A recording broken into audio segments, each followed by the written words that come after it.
bringing the people behind our food to life. So I drive to the ocean and I harvest water once a week, and it's about 170 mile, 165 mile round trip. And it takes, without the water harvest time, takes about 3 to 3.5 hours. I first discovered great salt when I was living in Scandinavia. My girlfriend at the time picked up a box of salt at the grocery store for the equivalent of $10, and I said, "What are you doing?" And when we got home to our apartment, I finally figured out what the heck she was doing, because it was a complete game changer in terms of the quality of the taste. So it was just amazing. When I moved back to the Pacific Northwest, I thought it was great that we had evolved in such a leader in the food culture and food economy. But the one thing that transcends the entire experience, which is salt, was missing from the equation. So that's kind of put two and two together and thought, maybe I'll give this a shot. Yeah. I started it literally as a hobby. Started making salt as a hobby, and tested more than 25 spots along the Oregon and Washington coasts, and ended up finding this spot, or a couple of spots here on Netarts Bay, where I really liked the water due to a variety of reasons. I started harvesting salt for family and friends just for fun. And then I went to a vendor fair and they said, "We love it, we'd love a case for each store, how soon can you get it to us?" And I said, "Well, I better start a business first." Once I get the barrels back to Portland, we bring the water to a boil, reduce it, and then let it very slowly evaporate. And there are definite variances in water quality in terms of what you get in a salt versus in taste, texture, and color.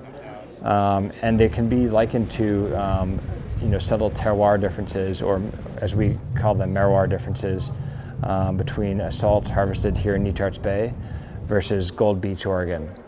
And you absolutely will notice a difference, whether it be the clarity of the crystal, how white it is, how well structured the crystal is, and consequently how well structured on the food that crystal resides.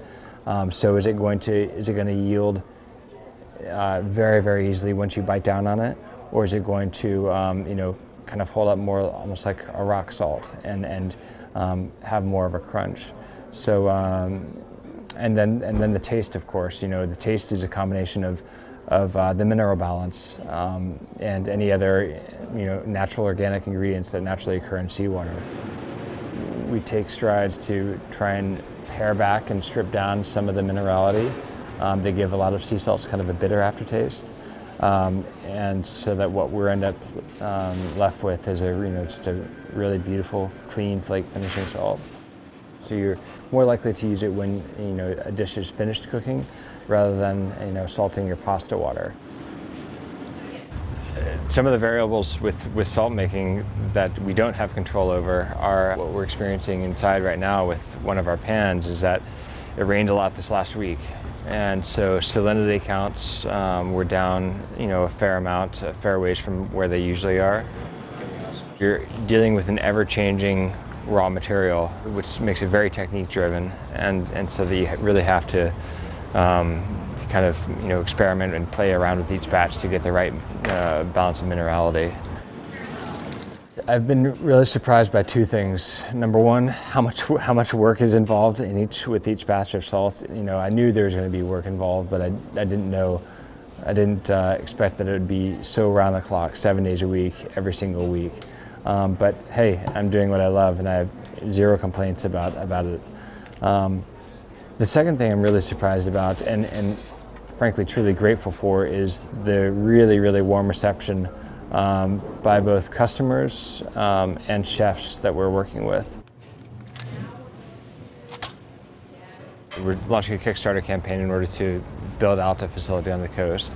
Once that happens, and once we actually have a facility there on the Oregon coast, we'll be able to process a little bit more efficiently. I won't be hauling water over the coastal range pass back to Portland and making salt here.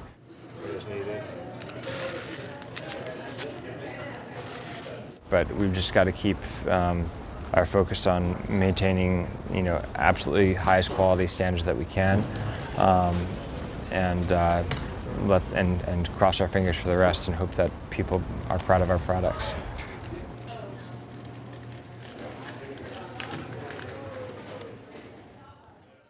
People are about as confused about salt as they are about anything. Salt is one of the most vital nutrients, it's the most powerful flavor enhancer, and it's your friend.